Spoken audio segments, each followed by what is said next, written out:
Hello and welcome to the section, Create Your Serverless Application with Azure Functions.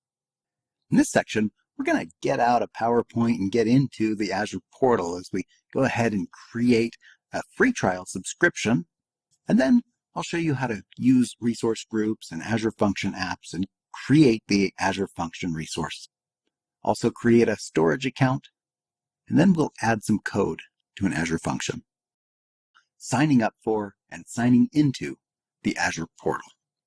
If you've already got an Azure subscription, this is going to be a little bit unnecessary since you can go ahead and dig into your current subscription. However, if you are not currently a subscriber to Azure, this is the perfect introduction as we're going to describe the free Azure trial and get signed up for one.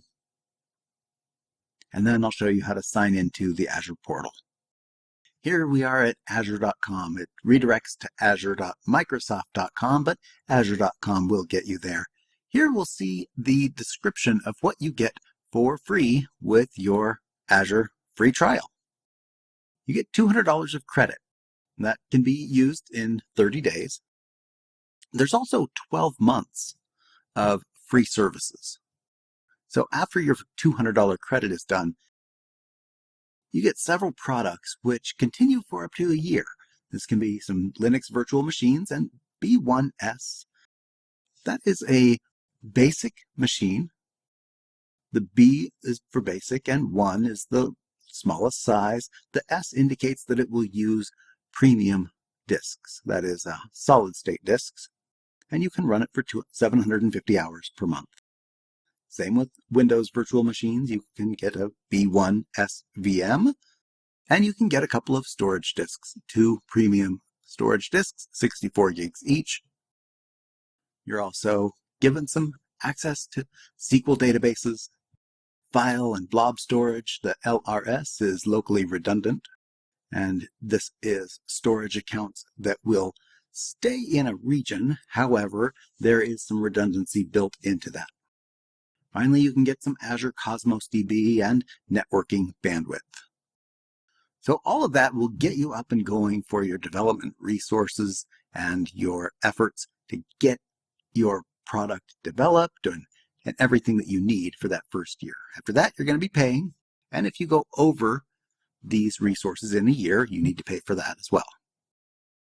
$200 that you're going to get to explore for that first month will give you a great indication of what you're using and how much that's going to cost. Let's go ahead and get started.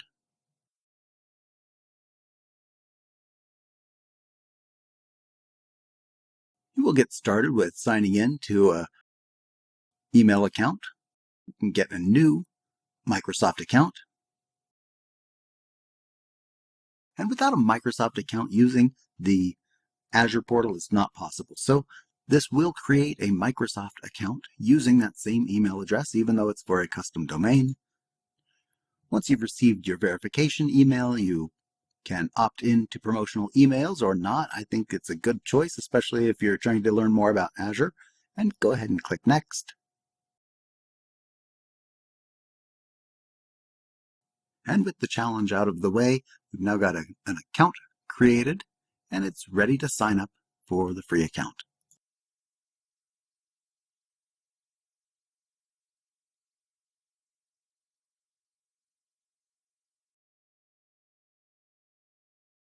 I'll have them give me a quick text message. Okay, so I have everything that I need to proceed, but let's handle this like this. For the free trial, you'll still need to put in a card. That way, if you use more services than your free trial allows, you've got some way to pay for it. I'll go ahead and plug in my card information. We've provided some credit card information, and now we'll need to agree to the subscription agreement, the offer details, and the privacy statement, which I do recommend that you read, but I'm not going to go through them here in this video.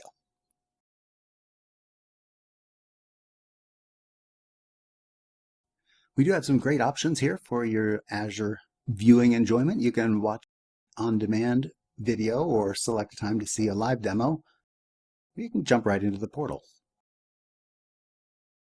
Here we are in the portal. Now, if you've already set up your subscription, then you've also recently created your Microsoft account or used a Microsoft account to sign in and create that trial.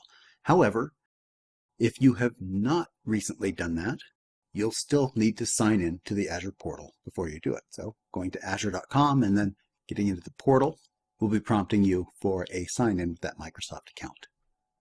Along the left-hand side of the portal, we see all of our favorite resource types. All of the services are available here.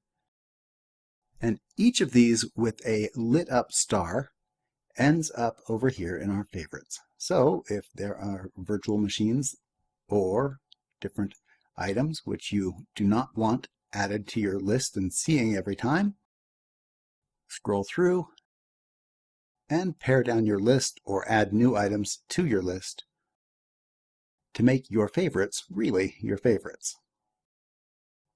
And that's it for getting signed up and signed in to the Azure portal. In the next video, I'm going to show you how to create an Azure Functions resource.